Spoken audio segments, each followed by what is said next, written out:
Last November 10, China Daily, 中国日报 held a China-Philippines Dialogue 2016 from 9:30 a.m. to 2 p.m. at the Peninsula Manila Hotel. 本对话旨在探讨中非可行性的合作，在广泛的领域，如国家建设、建筑业、能源、自然资源和贸易商机。这是非总统杜特尔特上个月的4天访华所带来的双边关系恢复到原来的轨道。The keynote speakers who graced the event were Mr. Noel Buyet, the Undersecretary for the Presidential Communications Operations Office.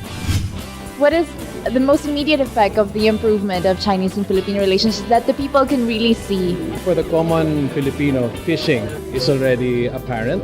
And number two, as mentioned earlier, there will be more tourists coming in. I believe China has allowed more tourist visas for Chinese to visit our beautiful beaches and to see our beautiful landscapes.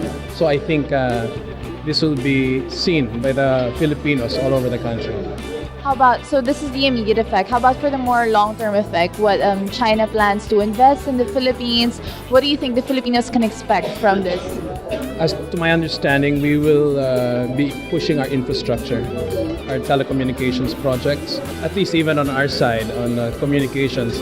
We're upgrading our government TV and our government radio, which will be digital, and then we'll be pushing that our government radio be present in all 81 provinces.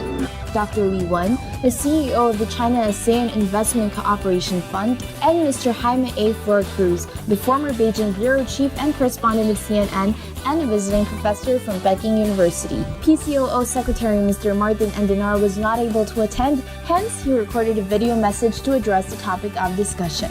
The panelists present were Mr. Patrick Ip, a principal to the China-ASEAN Investment Cooperation Fund, Mr. Stephen Techico, chairman of Uni-Orient Travel and president of the Federation of Filipino-Chinese Association of the Philippines. President today stressed that this is his topic of dialogue, as it will improve in developing the relationship and be mutual benefit for both countries. And Mr. Chito Santaromana, the newly appointed Philippine ambassador to China. Mr. Santaromana has mentioned that China and the Philippines has agreed to separate contentious and non-contentious issues in dealing with our country's relations, so as not to let our territorial disputes affect opportunities for cooperation.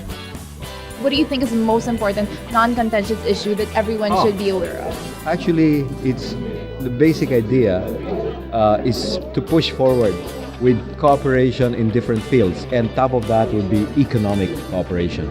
There's also cooperation in the anti-drug campaign. There will be cooperation in terms of promoting cultural, sports, and educational exchanges.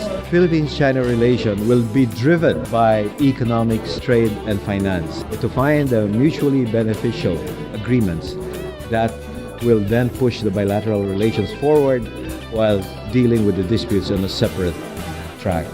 Mr. Wilson Lee Flores, a multi-awarded Sino-Philippines relations writer and analyst, was the panel moderator for this dialogue. 中国日报是中国最大的英语报纸。随着中非关系进一步的发展，这个对话是一场意义重大的活动。